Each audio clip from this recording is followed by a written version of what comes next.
Yeah, yeah. And then we also are, don't forget, we're doing 20 days of intention. So some people did message me that they're going to participate, but we need more people so we can start on November the 4th, And when will we be sending out the calendar? the Friday before. The Friday before, okay. Cause I got a text today. That's this week, right? Mhm. Friday before is this Friday. This Friday. So, oh, it's Halloween. On Oh. Halloween, we'll be sending out the first week's activities. So do I text you? I'm gonna. Yeah. Is it on the downtown in the number? We will put it in the note, we will send out email, and we will send it in text message and tell you to please respond if you are participating. So that way everyone can see it and come in.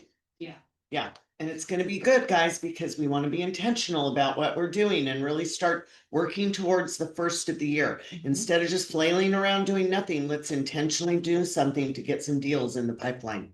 It's gonna be important, okay? So, it's almost 11:05, but Austin will do our drawing today. That's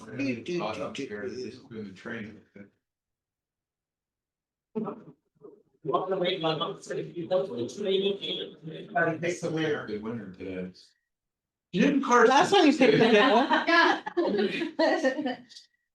Who's our winner? Who's our winner? Shauna LaMarche. Let's see, is Miss Shauna on? Shauna, is she on? Nope. The tension in the room. Jen Carson is on. Brandon. He is. He's my favorite. Yep. Brandon, you missed the MLS one. How Yeah. much was MLS two? It was like you missed. $250. Yeah, $250. Your name was drawn, Jim. Yeah, And- and who are you? Yeah. Cindy called me. She said it was only 50 bucks. Oh, wait, well, you. Cindy Sorry, called. Jim. Cindy called me. She said it was only 50 bucks. Oh, was it only 50? Oh, Anthony exaggerated. He said it was like 250. I would make you feel worse. He said it was like Anthony never $1,000. exaggerates. So, a couple of things. Do you want to turn that? Yes. Okay. Back to you. So we're talking about the 20 days of intention, and of course, we want everybody to participate. And it isn't for me, it's for you, so it will benefit you. But if you need more information about that, reach out to me or Jackie, but we'll be putting that in the know, emailing it on Friday, the first week of tasks. And so we have Anthony Gonzalez here today, our from Vera Mortgage. But I want to show you guys what Anthony sends out when you do a deal, when he does a loan for your borrowers. So this is a gorgeous cutting board, and it's engraved with the buyer's name. Okay, and then on the back, it says compliments of Anthony Gonzalez, and then the agent. So who their agent was, so that was me.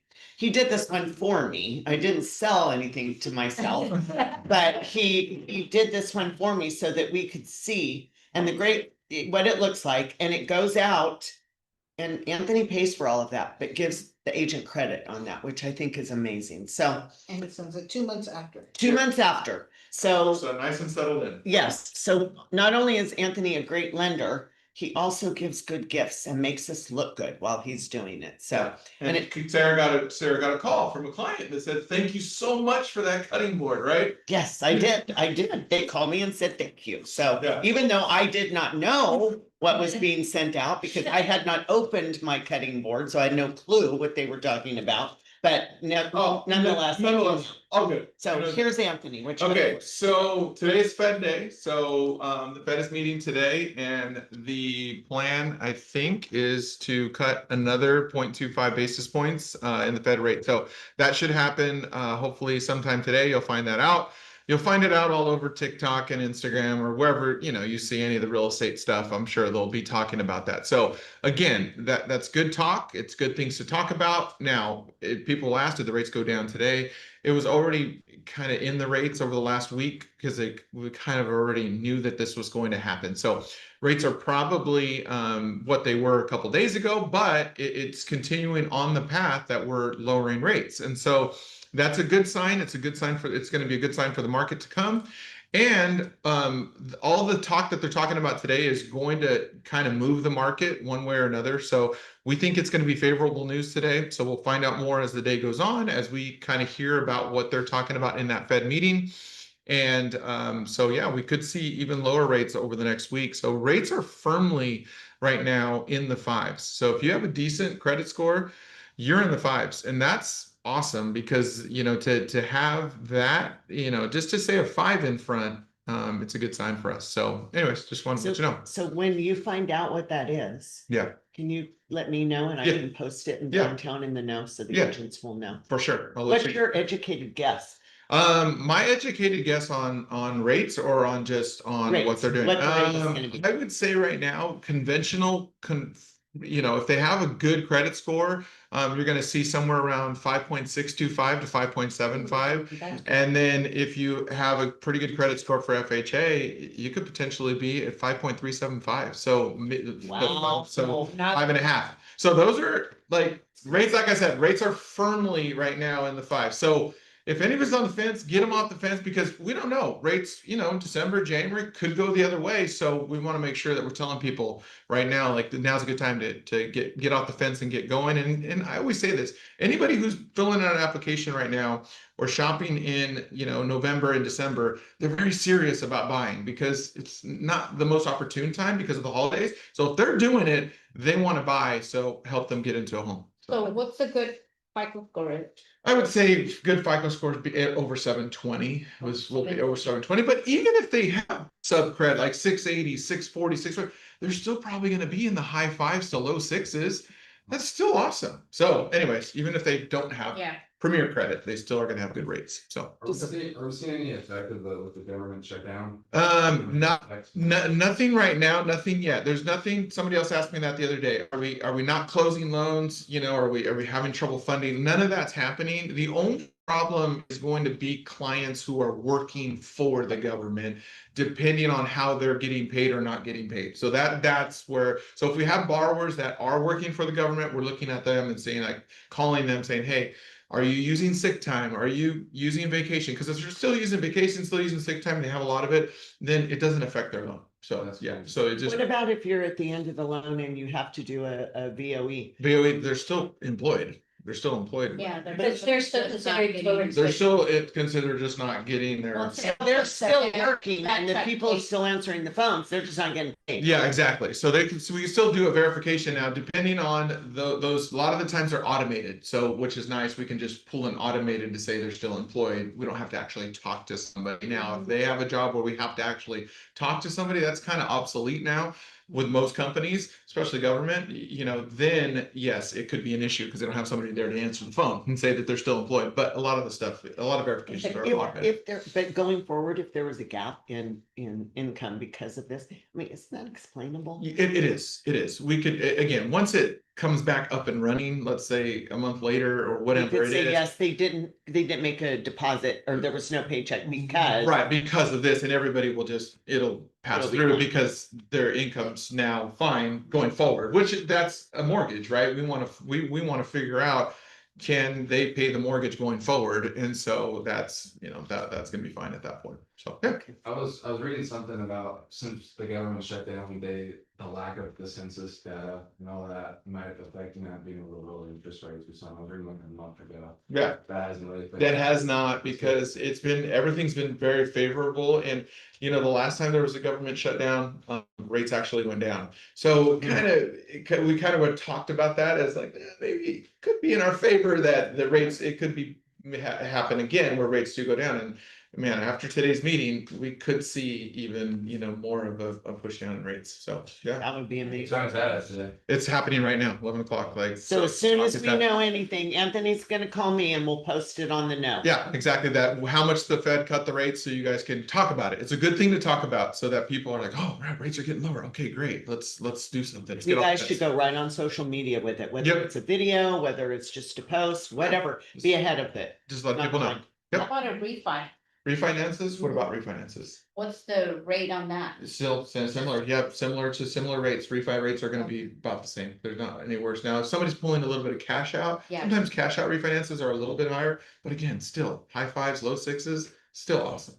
What about those loans that are I can't remember, it's that DC blah, blah, blah. DCSR Yeah. or DSCR Yeah. loans. Yeah, What are the those rates on those those? are, you're probably gonna see those rates in, I haven't looked at one lately, but I would say somewhere in mid sixes. So 6.5 to 6.625. When you purchase and you use one of those loans and then you do a refi, you don't have to use that loan to do a No. refi, right? You Mm-mm. could go back and do. Yep, you can just do a regular term. So when you refinance, you can do whichever is gonna be best for you at that time. Sometimes you do the DSCR because maybe you're not reporting enough income, so you're like, well, I gotta do the DSCR, maybe take a percent higher, but a percent higher right now, if rates are 5.6 or 5.7, a percent higher is 6.6, 6.7, that's not bad for a DSCR loan. So they're not in the sevens, so which is good. Okay. Okay, Anybody have any questions? Questions? Before Questions? Anthony takes off, Yeah, he's head gotta out go here. back to his horrible home at the coast. We feel so sorry for him. anybody have questions? Don't say that. Yeah, there's a- No, he actually lives in Tonyville. Yeah, hey, that was nice. Yeah. Good seeing you guys. I will see you. Bye. Thanks, Anthony. Thanks, Anthony. So this morning, we have our own Austin Molezzo, who is going to train us and give us lots of information on how to win high-end clients.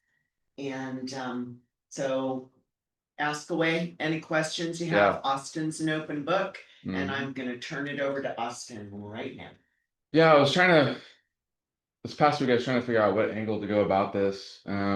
Ultimately, we're trying to earn clients' trust, not try to get necessarily a listing, because if we can earn their trust, we get them long term. So today we're going to go over not necessarily social media or lead gen opportunities and how to necessarily get those leads coming in. We're going to talk about the conversations, the differences between having conversations with high-end clients and your normal first-time home buyers and the differences there, and then how to embody this perspective and portray yourself to get the trust of these high-end clients, which will eventually turn into deals for you guys.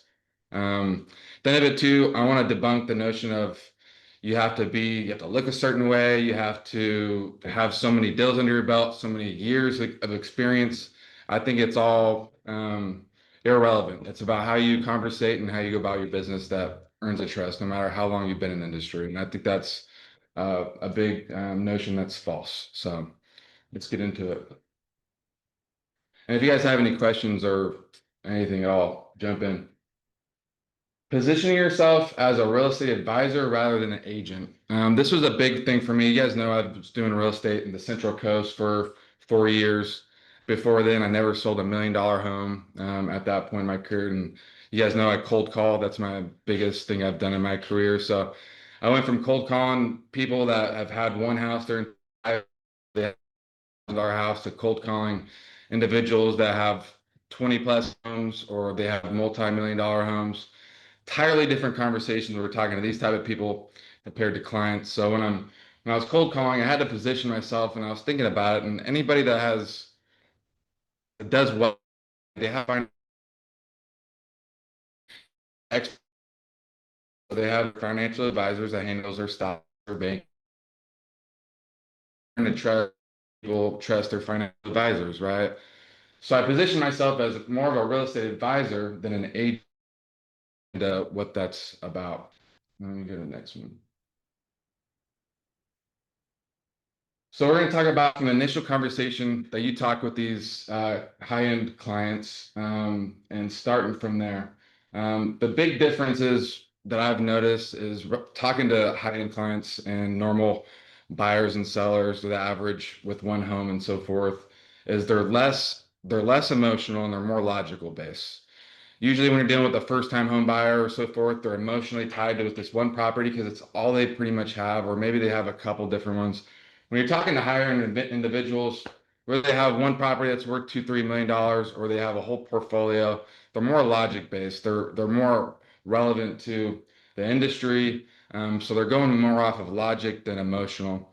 There is emotional buyers at every level, but that's the difference between a normal, homeowner and high-end owner. So get the entirety of the client's dream outcome and goals. And a lot of this too, you could use for any client, any conversation you have with, whether they're, have millions of dollars in a portfolio or they just have their one home. You could use all this to any client. getting their dream outcome and goals, that should be one of your first questions. Rather than just asking, hey, are you looking to sell and buy and sticking to that, box, get their dream outcome. Not only where are they going to go, but where do you see yourself in the next 5, 10 years? Do you want to be in this town? Do you want to get this house? And then do you want to start investing, getting their entirety of their goals and getting them to think about that? Because most people are really just thinking about that next transaction, that next move, getting them to think otherwise. That was the big thing, the big difference of because when I'm cold calling these high net worth individuals, I'm like, how do I get them to talk to me? I'm not calling them and saying, hey, are you interested in selling? Most of these guys aren't interested in selling because they have millions of dollars and they're going to pass it down to their family. So I had to position myself as a real estate advisor and kind of let them know, hey, I'm not only trying to like help you, even if you need or not need to sell, but I'm trying to maximize your profits and your returns on your properties. And then based on maybe they have 12 different single family homes and it's too much for them, and maybe they're not maximizing the rents on them. So I'm positioning myself as an advisor rather than just someone I could sell or buy a home from them. And that was a difference, and that's how I started getting people to open up to me in San Luis Obispo when I'm talking to these high net individuals. Was that how you started within Yeah. in luxury? Was actually you started cold calling? Cold calling, yeah, that's been my one area I've Yeah. always done. Yeah, yeah. And it was a tough transition because I'm used to talking to, people that like I said, I'd never sold $1 million house and I wasn't very knowledgeable about any of this either. So positioning myself as a real estate advisor, even though I didn't know much, I would talk about 1031 exchanges and I just ask questions. And the first 6 months, I didn't even know what 1031 exchange was. But I was asking questions, and the more I got to have these conversations, the more I learned myself on the side. So basically, what I'm doing on these conversations, you don't have to know everything, but asking questions, you'll learn a lot. And then obviously on your own time, like educate yourself, but assess what they're looking to do and then bring strategies to align with their goals. There's a bunch of different strategies to go about real estate investing that you could educate yourself on. We won't get into those specific strategies today, but really figuring out what they want to do. So, like, if they have a couple single family homes that maybe they're not too happy with, a lot of these people, whether they have millions of dollars in a portfolio or they have one, they typically just have done what they've been taught to do. They're not experts like us. Whether you know everything in and out or not, I don't think anybody really does. Um, but seeing how they feel about their current investments, how they went about their investments in the past, and then how are you enjoying that? Are you getting your profits? What's your end goal here? Are you going to pass all these down to your kids? Are you using this to trying to figure out everything? When I was in Slow, my team came up with 150 different questions that we could ask investors, and there is so much you could bring out of just that initial conversation, and then going from this initial conversation, you bring to the appointment, which would be next. But speaking their language and asking questions, like I said, asking more questions than explaining. You won't have to explain much when you're talking to these individuals, but ask questions and these type of people, even if they're stuck up and they like talking about the shit they're doing, right? And the stuff that they're investing in. So that's how I got to open up this door to these type of clientele, is just asking questions about how they did it, how they like doing it, and so forth. I did a couple example questions. Have you ever considered selling and investing in a different asset class that would bring you more in cash flow and appreciation long term? What strategies have you used in the past with investing? How's that been working out for you? What's your 5, 10, 20-year goals with your portfolio? What does different asset class mean? Different asset classes. You have your single family, you have your multifamily, you have you could invest in a whole portfolio through different investment firms. I would just highly suggest just educate yourself. Everything's in front of our hands. So that's how I did it. And on top of just rubbing shoulders with Sarah Catalinas of the world and people that have been in the industry a long time, that's how I learned a lot of this. When I first moved to SLO, I didn't know jack shit really about any of this stuff, but I put myself in circles and people that are doing way more and knew way more than me. So that's how I was able to learn and pick up on all this lingo and Ask strategies. questions too. Oh yeah, 100%. Always ask questions. It's the only way you learn. How many of your first deals did you do with a mentor to help you through that? Yeah, I'm gonna get into that too. I would say my first probably 8 to 10 deals out the coast. I not only did I partner with people, and there's a slide for this too, but I partnered with them, co-listed with them. I rather have I'd rather get a deal done and know the opportunity is going to be a lot higher the chances of getting it is a lot higher than doing it on my own, even if I'm splitting 50% of the deal, rather than, risking it on my own and not getting it. 50% of something is better than 100%. 100%. Nothing. And even more than just that deal alone, you're learning. So like even the deals that I didn't co-list, I asked, agents out there, hey, can I go on a listing appointment with you? And I just sat there and I just took notes. And they called me their assistant or whatever, and I just sat and took notes of like how they present, the lingo they talk about, and that's all I did for my first year and a half really out there at the coast, was just like learning from people and like sitting down with people. And you gotta let your pride go, and you can't think about monetary and commissions. It's like more than just like getting a deal done. You're learning, and that process of learning will take you a lot further down the line and add to your tool chest of tools you could bring for people. Yeah, those are a couple of example questions. There is a million questions you could ask. Just dive deep, and if you don't know something, just always ask. We should be asking questions, even whether it's first time home buyer or not. We should be figuring out the entirety of their goals, and what they want to do and what they've done in the past. So we could sit back, before we go on a listing appointment and say, all right, well, this is probably a good strategy, or they could do this with it, and that'll make your listing appointment go way smoother, and you could dive even more deeper into the listing presentation. Um, any questions surrounding the initial conversation? I could go really deep into this, but wanted to keep it kind of basic for today's sake. Did you get hung up on a lot when you first started? Oh yeah. Oh yeah. I would call, 1,000 people a day and, have conversations. I'd shoot for 50 a day. So if I'm calling 1,000 people, I'm getting hung up telling F you too all the time. And yeah, you learn rejection. You learn accepting rejection. You just start laughing at that point. But once you learn and not be afraid of rejection, it goes so far. And it And must really mean something to you when you finally get a hold of somebody. Oh yeah. Then you're like, yes. Yeah. Because Yeah. after rejection. And then you have to learn it. Cold calling, that's what I've done, but you get rejected, and finally you get a conversation, and then you get to the point, oh shit, what do I do now? So it's like, it's a process. I've kind of gone away from cold calling over the past, or this year really. So there's a bunch of different ways of going about lead gen. Some of you guys are killers on social media. Some people circle prospect. I mean, there's so many different ways to go about lead gen. There's not one right or wrong, but cold calling definitely is the toughest route probably. But I've learned so much throughout that. So, yeah. Excellent. Yeah.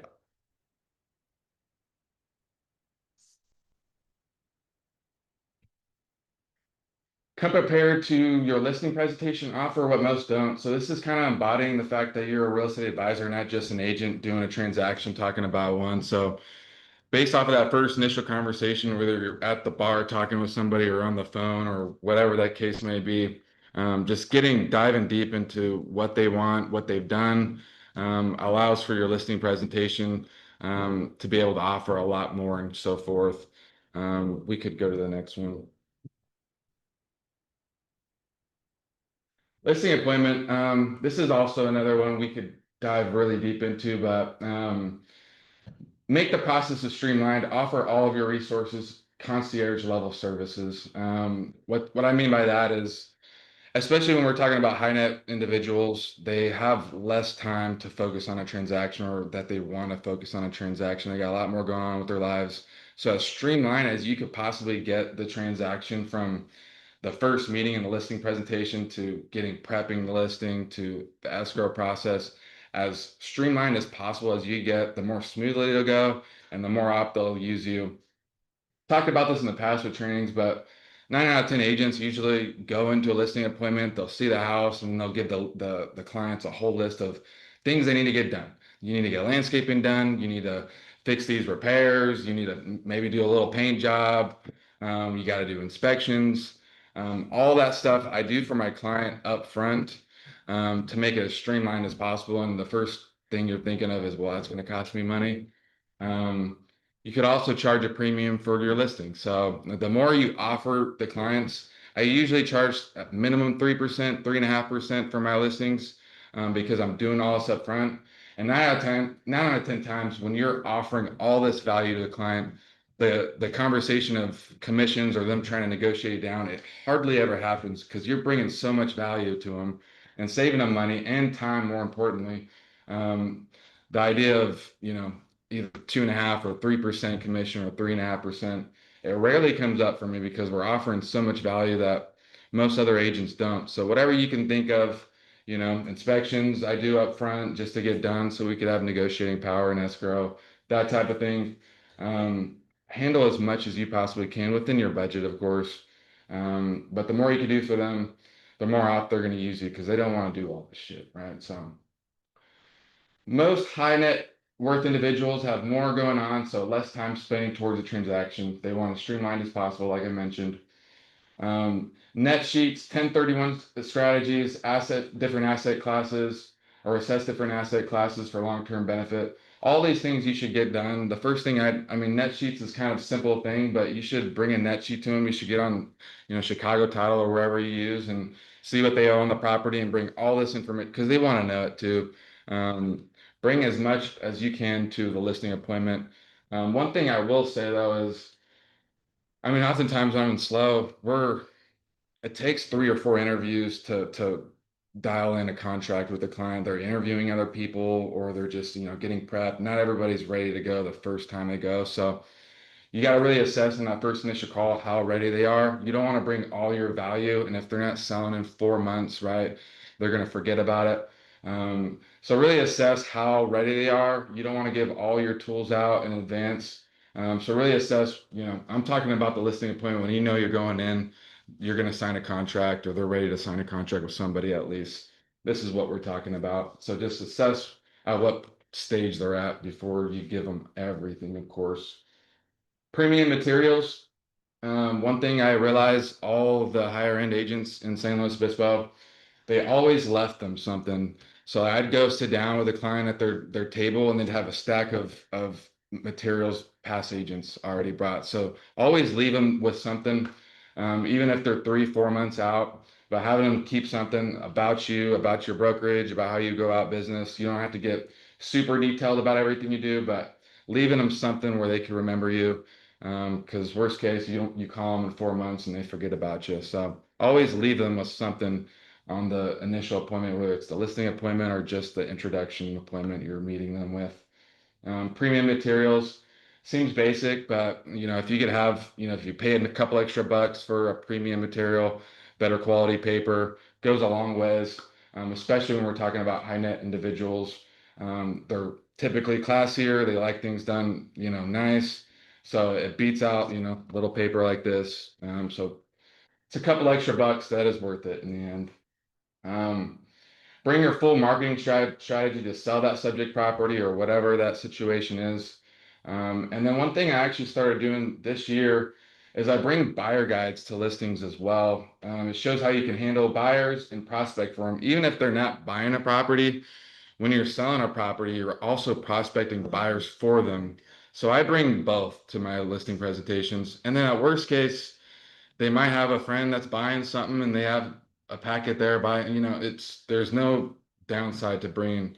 It shows you're working both sides, and we really are. We're not just throwing it on the MLS and Zillow in hopes to get with somebody. You want to prospect and be, as proactive as possible. So I bring my buyer guides to my listing side, my listing packet and my buyer's packet that I bring, on these listing appointments as well.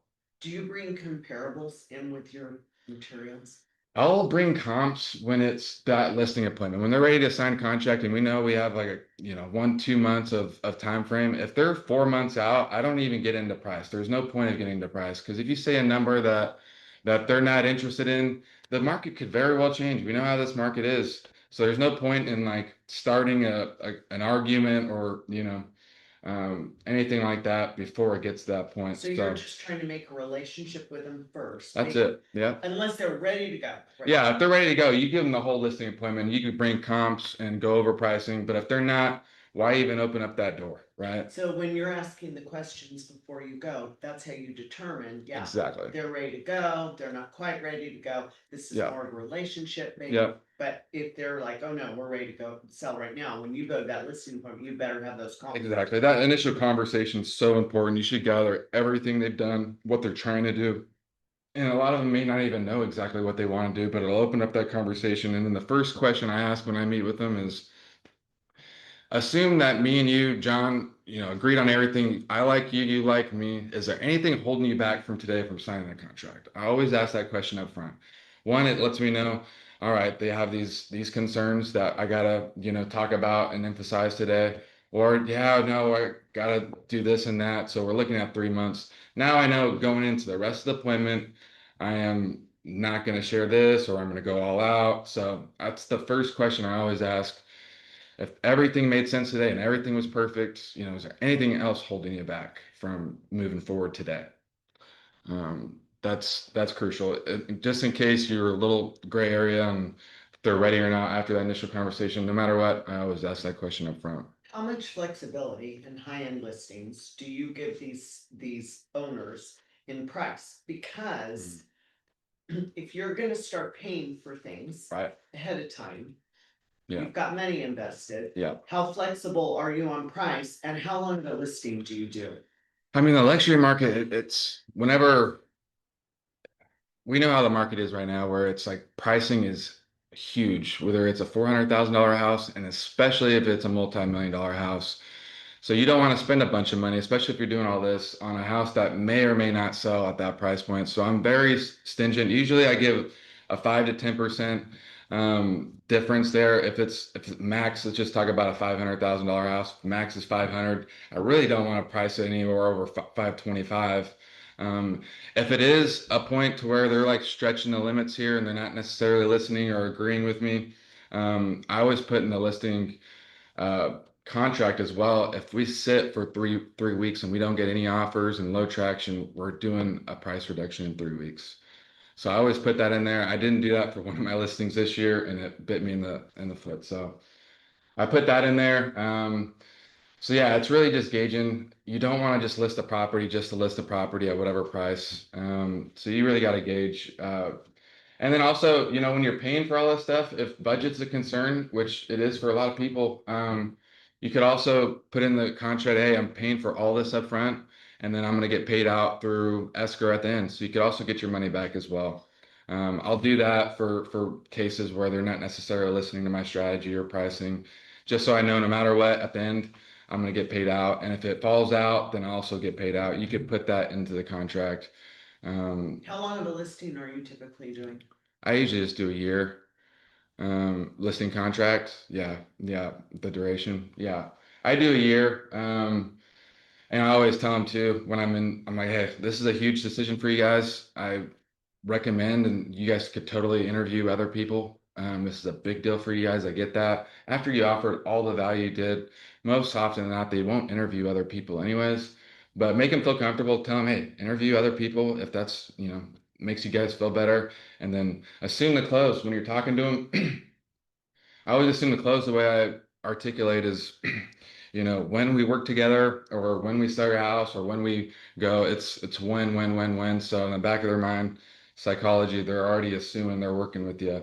So little things like that we could get into as well. But assuming the close, and yeah, it's yeah. Any questions surrounding that? Let's go to the next one.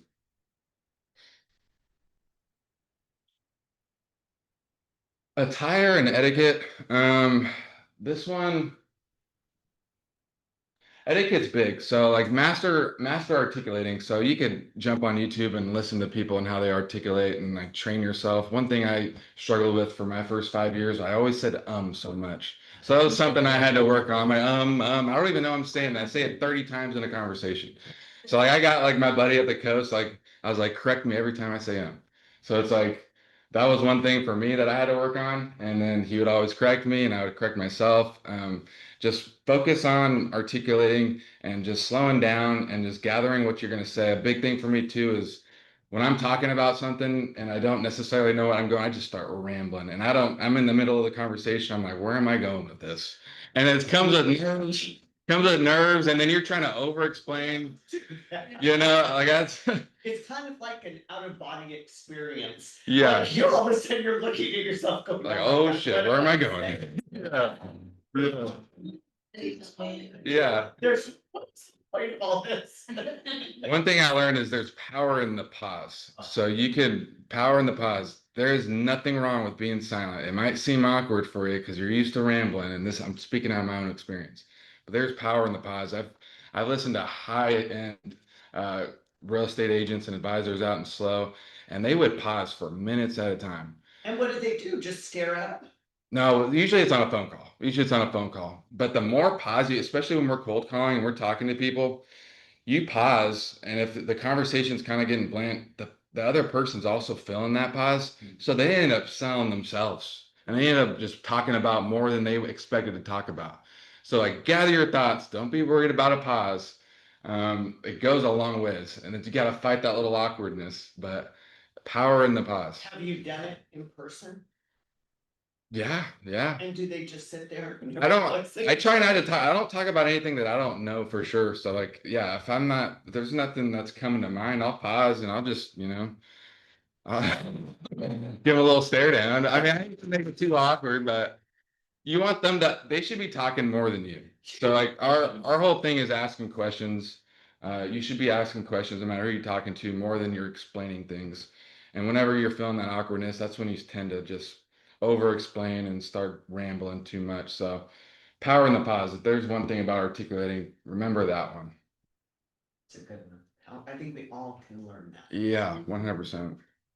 I still struggle with it sometimes. Especially when you're a little bit, you're a little bit anxious about the whole appointment. Yeah. And then you do tend to start. Yeah, 100%. Anxiety gets high and you start rambling. Yeah. So attire and etiquette, articulating is one thing. Study real estate lingo and practices, become familiar with all real estate investing strategies. That's just something that as agents we should be doing on our own anyways. It's our job, so we should be educating ourselves as much as possible. We have all the tools in front of us on our laptop and phones, so there's no excuse for not keeping up to date with everything and just learning as much as possible. We're doing our clients a disservice if we're not educating ourselves. And you can do that with rubbing shoulders with people or just YouTubing it all the long way I do. So present yourself with attire that will attract likewise individuals. Of course, you want to dress nice. I think we all know that when you're going to $1 million listing and such. I typically just dress to my client. So if I'm showing a farmer a house, I'll throw my boots on, maybe a hat. So I typically just kind of dress to my clients if I know them. If it's somebody I don't know, first meeting, then I'll dress nice. I've never been a suit guy, but teach their own. But you want to present yourself as classy, and you're able to deal with these high-end clients. So attire does play a part. Once you have that first meeting with them and you kind of get a feel for their personality, then do you change the way you dress a little bit? Yeah, for sure, 100%. You adapt to the people that you're around, the clients that you're appealing to, So and mirroring. Right? you're mirroring. Yeah, you're mirroring their tone and how they talk. You're mirroring, how they dress, and you want to create that connection, that bond with them. So the more you can mirror what they're portraying, the more comfortable they will be with you. So that goes with tonality, that goes with how you dress, how you talk. All of that plays a big part in just connecting with people. And that's one thing about cold calling that taught me a lot was I didn't get to sit and use my charm in person. So it's like mirroring them how they talk, whether they're slow or they're fast or they're loud or they're quiet. Just mirroring that got me to really, master that conversation, how to articulate with people and connect with people.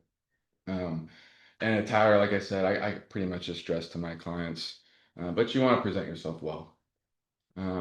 Any questions around etiquette or anything? Not on mine. No, that all makes I think sense. we got one more.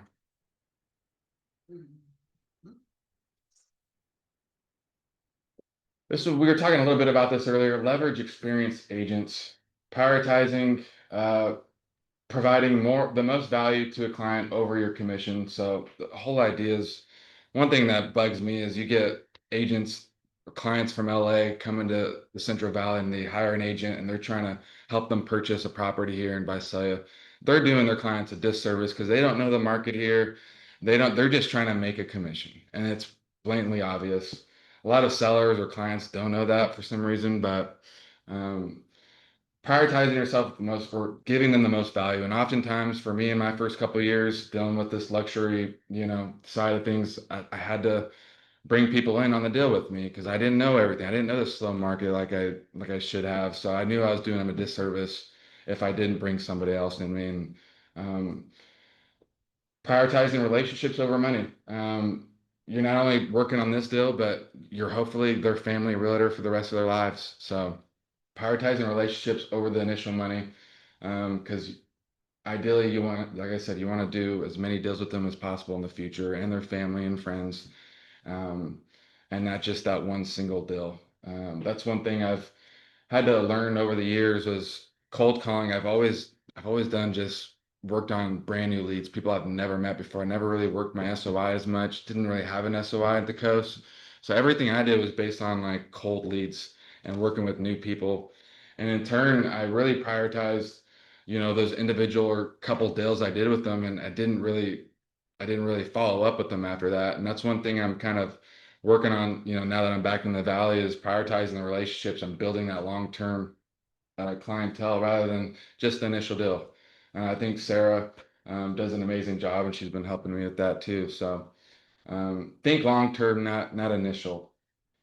Co-list with experienced agents if it means getting the deal done. Like we said, I'd rather have 50% of a deal or 25% of a deal than no deal at all. So, and you learn.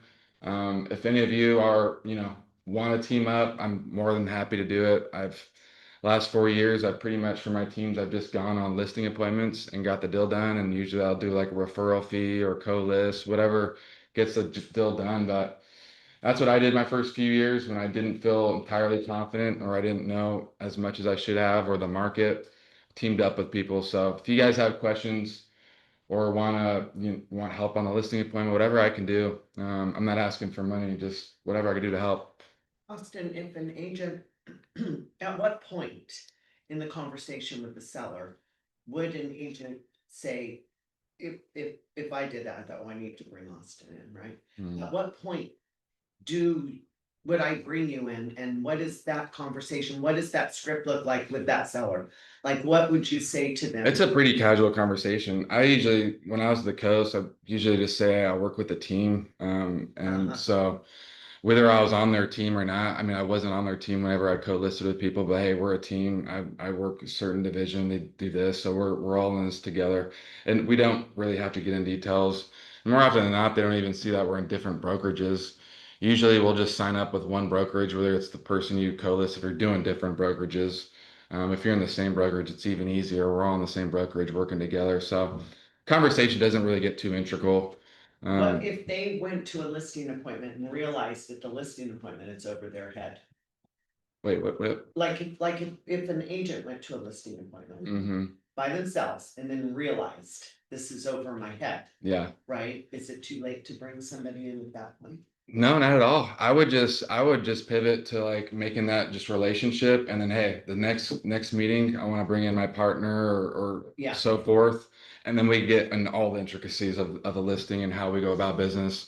Yeah, if you feel like that, I would just make it into a relationship, bond with them, make the connection, talk about life and whatnot, what they want to do, and but hey, I want to set up.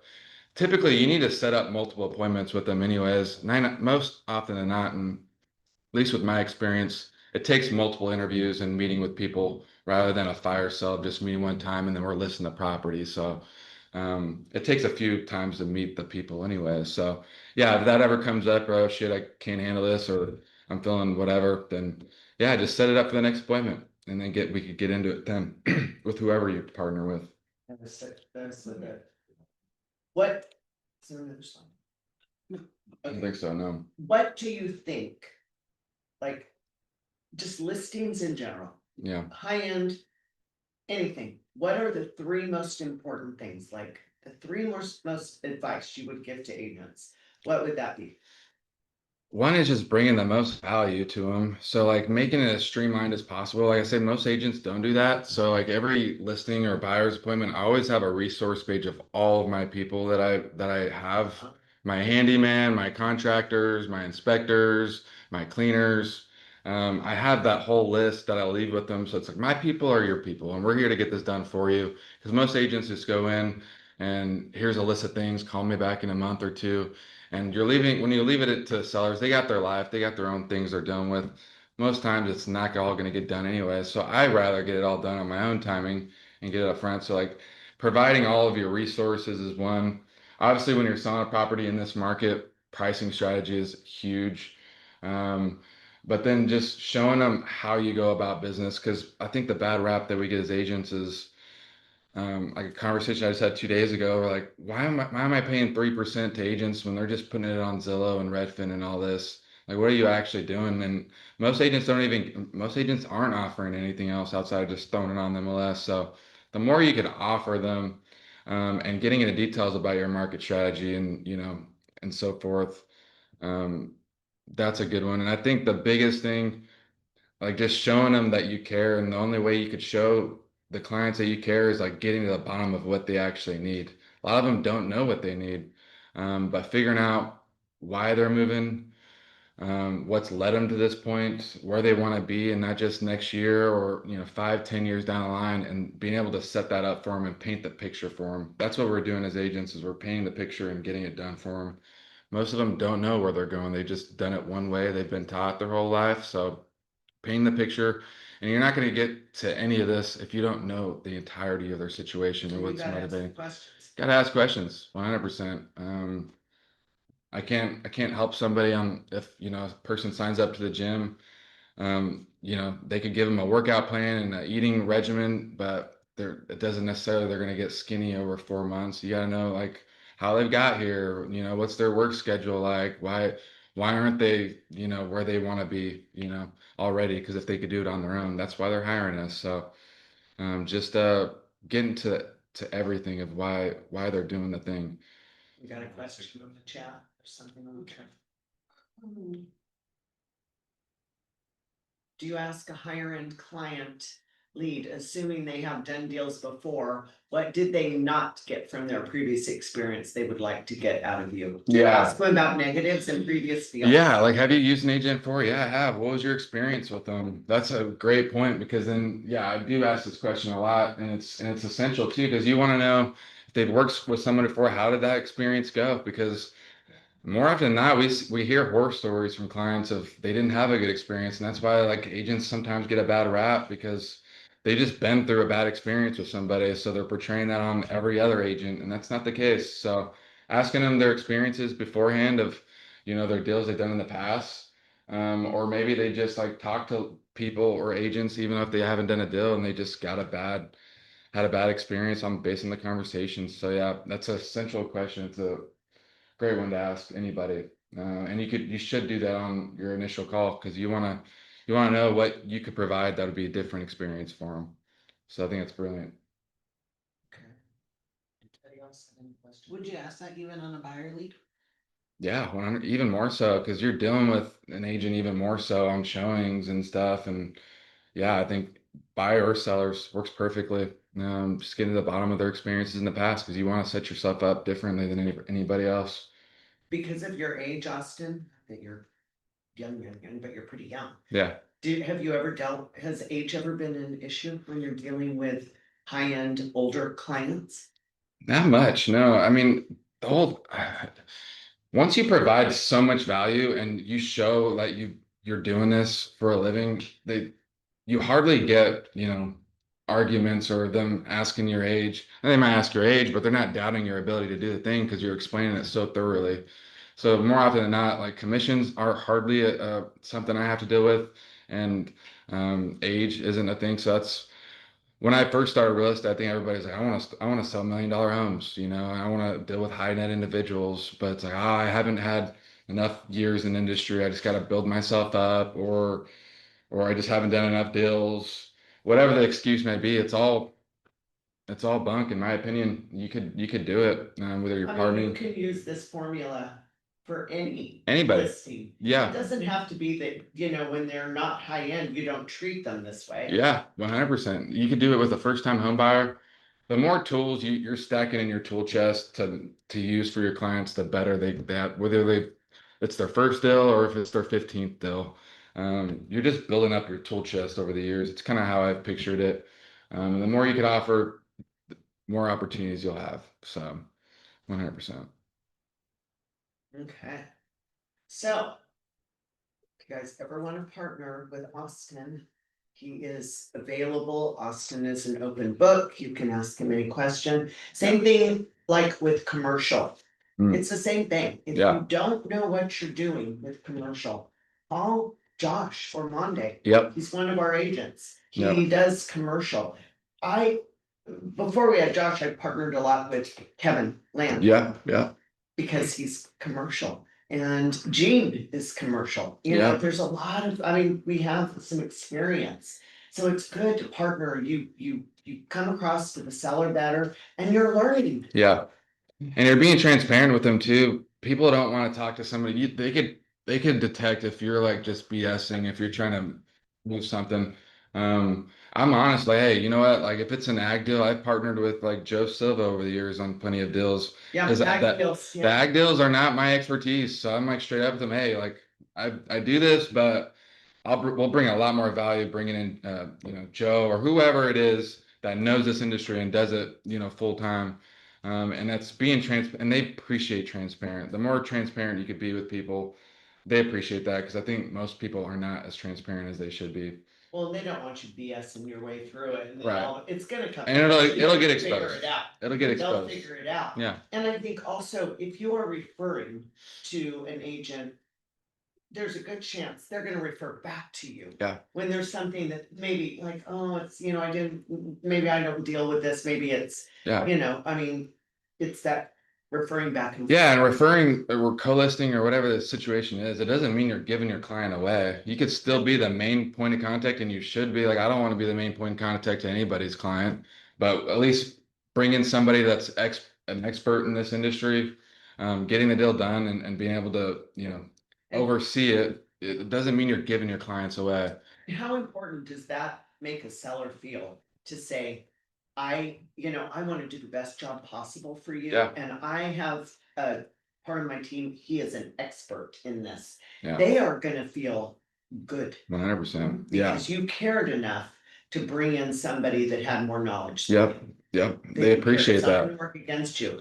It will Yeah. work for you. Like I have a pretty good feel for this, but I know somebody who is an expert and we just want the best for you. That transparency is everything. I'm even if it's bad news, if it's if it's pricing, for example, and they're way unrealistic or they're being very transparent, like, hey, every other agent's gonna come in here and buy your listing. What does that mean? They're gonna come here and tell you, yeah, you're right, let's list it, just because they want to sign out front. I'm telling you, I'm here to sell your house, not just to have a listing out front. If it doesn't sell, I'm wasting my time, I'm wasting your time. So this is what it is, and more often than not, that works. They appreciate transparency, even if it's something they don't want to hear. They appreciate that, and they'll trust you more. And when we're talking in pricing, this is getting down a whole nother rabbit hole. I am looking at comps, but because the market is so weird right now, I'm also looking at actives when I'm pricing. Yeah. Because I think right now, the Yeah. way the market is, you've got to offer a little bit more for a little bit better price. Yep. Than the competition. You've got to be a little bit more, like you've got to have one bedroom, Mm-hmm. a little bit more square footage. You have a pool as this other comp that is your competition, and you better be just a little bit below them Yeah. for them to pick you. Yeah. Back in the day, we'd only pull closed listings. It's Yeah. hard. It's hard. Yeah, pulling actives now, it shows it's been on the market for 200 days and they're still at this purchase price. Prices are keep dropping. Yeah.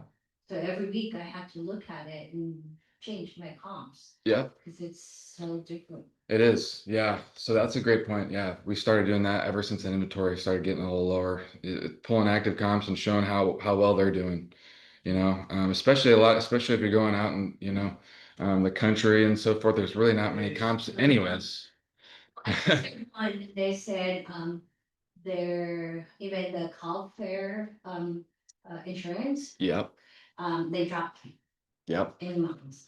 So now she doesn't know if she's gonna be able to sell the house. There's no one can. There's no one can, after Cal Nelson, and she told me, Yeah. I don't know what to do, Maria. Mm-hmm. So. That's a tough one right now is It's a insurance. tough Yeah.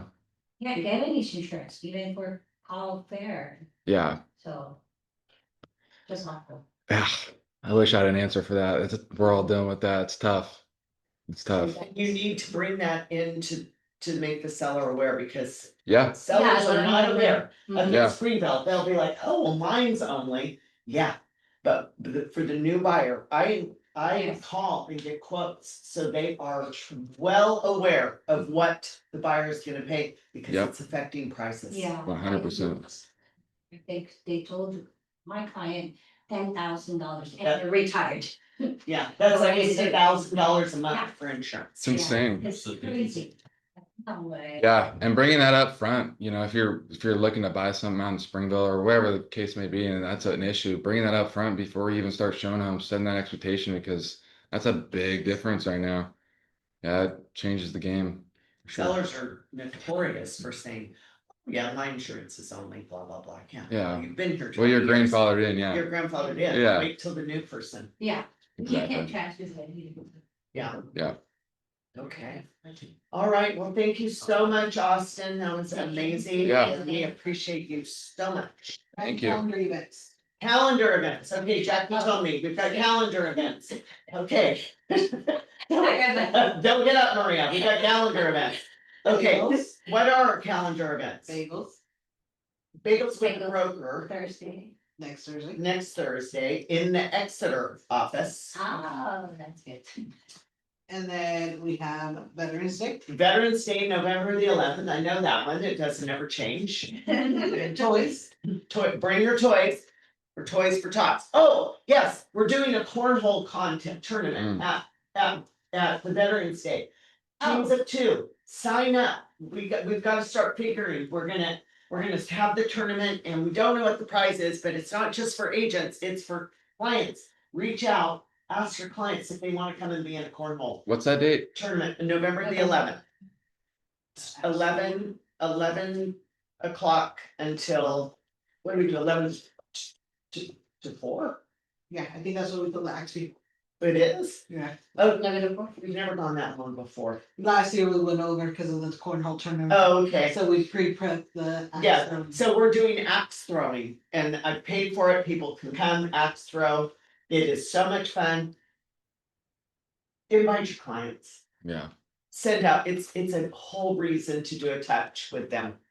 Invite your clients, so make sure you guys are doing the getting that graphic out. Email it, mass email to your SOI and sync, text it to your clients, call your clients. Even if they don't come, they appreciate the call. And reminder of the 20-day intentions. And 20, yeah, the 20 days of intention. So that's gonna start November the 4th. Very easy, you're just gonna commit. It takes a couple of our skills that I teach on calendaring. Block out an hour to do your 20 days of intention, your tasks, right? Calendar, and then it's working with your SOI. And it's all spelled out. You guys don't have to dream it up, don't have to think it up. I've already thought it up for you. So it's good activity. If it says do 10 calls and you only do 5, that's 5 more than you would have done. So don't beat yourself up over it. Just do what you can do and go on. And I would love it if people would share. Write down what you do, and then any results you get out of it, any feedback, because that's encouraging to everybody. Even if it's only one thing that happens, let's share it. Okay. Lights, camera, action. Lights, camera, action. When is that, Jackie? November the 14th, 10 right, a.m. Romy? At 10 a.m. It's 10 to 1 in Exeter. So, yes, and it's, Send us an email on that or no? 14? That one is on the calendar that gets sent out on the text messages, and it is also on the Google Calendar. Yeah, okay. yes, and that one, if you want, it's fun. Come out and get headshots. Come out. I pay for the photographer. If you don't like them, you don't have to use them. If you love them, you just got free photos. And then reminder, so 2 weeks ago, I sent out after the office meeting, I sent a copy of the office meeting. Along with all the important links. The email reads, important, save this email. It goes over the policies and procedures for the office. The reminder. Boring. I hate having to repeat the same questions over and over again. So save the email, reference to the email. You have your links for sync. You have like every important link in there so that I don't have to be your first call. You know what, guys, I'm the worst about saying stuff like that, but just make a file, email file that says boring Jackie stuff. And just send it over there, or boring office stuff, and just send it over there, and that way you have it. Yeah, okay, all right, guys, have a great week.